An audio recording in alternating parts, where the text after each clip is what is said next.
ಎಲ್ಲರಿಗೂ ನಮಸ್ಕಾರಗಳು. ಋಗ್ವೇದ ಕ್ಲಾಸಸ್ಗೆ ಸ್ವಾಗತ. ನಾವು ಈ ದಿನ ಜೀವನ ರಕ್ಷಾ ಪದಕ ಪ್ರಶಸ್ತಿಗಳ ಬಗ್ಗೆ ತಿಳಿದುಕೊಳ್ಳೋಣ.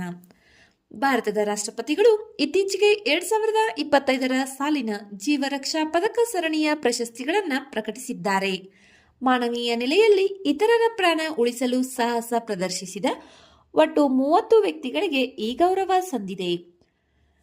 ಈ ಪ್ರಶಸ್ತಿಗಳ ಕುರಿತಾದ ಪ್ರಮುಖ ಮಾಹಿತಿಯನ್ನ ತಿಳಿದುಕೊಳ್ಳೋಣ. ಪ್ರಶಸ್ತಿಯ ವಿಭಾಗಗಳು ಮತ್ತು ನಗದು ಬಹುಮಾನ. ಈ ಪದಕಗಳನ್ನು ಸಾಹಸದ ತೀವ್ರತೆಗೆ ಅನುಗುಣವಾಗಿ 3 ವಿಭಾಗಗಳಲ್ಲಿ ನೀಡಲಾಗುತ್ತದೆ. ಸರ್ವೋತ್ತಮ ಜೀವ ರಕ್ಷಾ ಪದಕ. ಅತ್ಯಂತ ಅಪಾಯಕಾರಿ ಸಂದರ್ಭದಲ್ಲಿ ಜೀವ ಉಳಿಸಿದವರಿಗೆ ಈ ಪದಕವನ್ನು ನೀಡಲಾಗುತ್ತದೆ. ಇದರ ನಗದು ಬಹುಮಾನ 2 ಲಕ್ಷ ರೂಪಾಯಿಗಳು ಆಗಿರುತ್ತವೆ. ಉತ್ತಮ ಜೀವ ರಕ್ಷಾ ಪದಕ. ದೊಡ್ಡ ಅಪಾಯದ ನಡುವೆ ಪ್ರಾಣ ರಕ್ಷಣೆ ಮಾಡಿದವರಿಗೆ ಈ ಪದಕವನ್ನು ನೀಡಲಾಗುತ್ತದೆ. ಈ ಪದಕದ ನಗದು ಬಹುಮಾನ 1,50,000 ರೂಪಾಯಿಗಳು. ಜೀವ ರಕ್ಷಾ ಪದಕ. ಗಂಭೀರ ಗಾಯಾಳುಗಳಾಗುವ ಸಾಧ್ಯತೆ ಇರುವ ಸಂದರ್ಭದಲ್ಲಿ ಪ್ರಾಣ ಉಳಿಸಿದವರಿಗೆ ಈ ಪದಕವನ್ನು ನೀಡಲಾಗುತ್ತದೆ. ನಗದು ಬಹುಮಾನ 1 ಲಕ್ಷ ರೂಪಾಯಿಗಳು. 2025ರ ಪ್ರಶಸ್ತಿ ಮುಖ್ಯಾಂಶಗಳನ್ನು ತಿಳಿದುಕೊಳ್ಳೋಣ. ಸರ್ವೋತ್ತಮ ಜೀವ ರಕ್ಷಾ ಪದಕ 6, ಉತ್ತಮ ಜೀವ ರಕ್ಷಾ ಪದಕ 6 ಮತ್ತು 18 ಜೀವ ರಕ್ಷಾ ಪದಕಗಳು. ಒಟ್ಟು 30 ಪ್ರಶಸ್ತಿಗಳನ್ನು ಈ ಬಾರಿ ನೀಡಲಾಗಿದೆ. ಈ ಬಾರಿ 6 ವ್ಯಕ್ತಿಗಳಿಗೆ ಮರಣೋತ್ತರವಾಗಿ ಈ ಪ್ರಶಸ್ತಿಯನ್ನು ನೀಡಲಾಗಿದೆ. ಜಮ್ಮು ಕಾಶ್ಮೀರದ ಪವನ್ ಸಿಂಗ್ ಅವರಿಗೆ ಸರ್ವೋತ್ತಮ ಜೀವ ರಕ್ಷಾ ಪದಕವನ್ನು ನೀಡಲಾಗಿದೆ. ಇದು ಮುಖ್ಯವಾಗಿದೆ. ಈ ಪ್ರಶಸ್ತಿಯನ್ನ ಯಾವಾಗ ಸ್ಥಾಪಿಸಲಾಯಿತು, ಏನಿದರ ಹಿನ್ನೆಲೆ ಎಂಬುದನ್ನು ತಿಳಿದುಕೊಳ್ಳೋಣ. ಈ ಪ್ರಶಸ್ತಿಯನ್ನ 1961ರಲ್ಲಿ ಅಶೋಕ ಚಕ್ರ ಸರಣಿಯ ಒಂದು ಭಾಗವಾಗಿ ಆರಂಭಿಸಲಾಯಿತು. ಜೀವ ರಕ್ಷಾ ಪದಕ ಪ್ರಶಸ್ತಿಯನ್ನ ಭಾರತ ಸರ್ಕಾರದ ಕೇಂದ್ರ ಗೃಹ ಸಚಿವಾಲಯ ನಿರ್ವಹಿಸುತ್ತದೆ.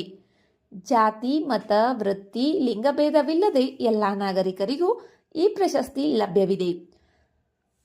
ಸಶಸ್ತ್ರ ಪಡೆಗಳು ಮತ್ತು ಅಗ್ನಿಶಾಮಕ ದಳದ ಸಿಬ್ಬಂದಿಗಳು ತಮ್ಮ ಕರ್ತವ್ಯದ ಅವಧಿಯನ್ನ ಹೊರತುಪಡಿಸಿ ಇಂತಹ ಸಾಹಸ ಮಾಡಿದರೆ ಈ ಪ್ರಶಸ್ತಿಯನ್ನ ಅವರಿಗೂ ನೀಡಬಹುದು. ಆದರೆ ಕರ್ತವ್ಯದ ಸಂದರ್ಭದಲ್ಲಿ ಈ ಸಾಹಸವನ್ನ ಮಾಡಿದ್ದರೆ ಅವರಿಗೆ ಈ ಪ್ರಶಸ್ತಿಯನ್ನ ನೀಡಲಾಗುವುದಿಲ್ಲ. ಈ ಪ್ರಶಸ್ತಿಗೆ ಹೀಗೆ ಆಯ್ಕೆ ಮಾಡಲಾಗುತ್ತದೆ. ರಾಜ್ಯ ಸರ್ಕಾರಗಳು ಕೇಂದ್ರ ಸಚಿವಾಲಯಗಳ ಮೂಲಕ ಪ್ರತಿ ವರ್ಷ ನಾಮನಿರ್ದೇಶನಗಳನ್ನು ಆಹ್ವಾನಿಸಲಾಗುತ್ತದೆ.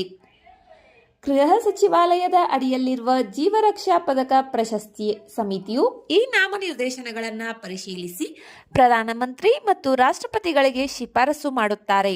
ರಾಷ್ಟ್ರಪತಿಗಳ ಅನುಮೋದನೆಯ ನಂತರ ವಿಜೇತರು ಯಾವ ರಾಜ್ಯ ಅಥವಾ ಸಚಿವಾಲಯಕ್ಕೆ ಸೇರಿದ್ದಾರೋ ಆಯಾ ರಾಜ್ಯ ಸರ್ಕಾರ ಅಥವಾ ಸಂಬಂಧಿತ ಇಲಾಖೆಗಳು ಈ ಪ್ರಶಸ್ತಿಯನ್ನ ಪ್ರದಾನ ಮಾಡುತ್ತವೆ. ಸಾರ್ವಜನಿಕರು ರಾಷ್ಟ್ರೀಯ ಪುರಸ್ಕಾರ ಪೋರ್ಟಲ್ ಮೂಲಕ ಆನ್ಲೈನ್ನಲ್ಲಿ ನಾಮನಿರ್ದೇಶನಗಳನ್ನು ಸಲ್ಲಿಸಬಹುದು.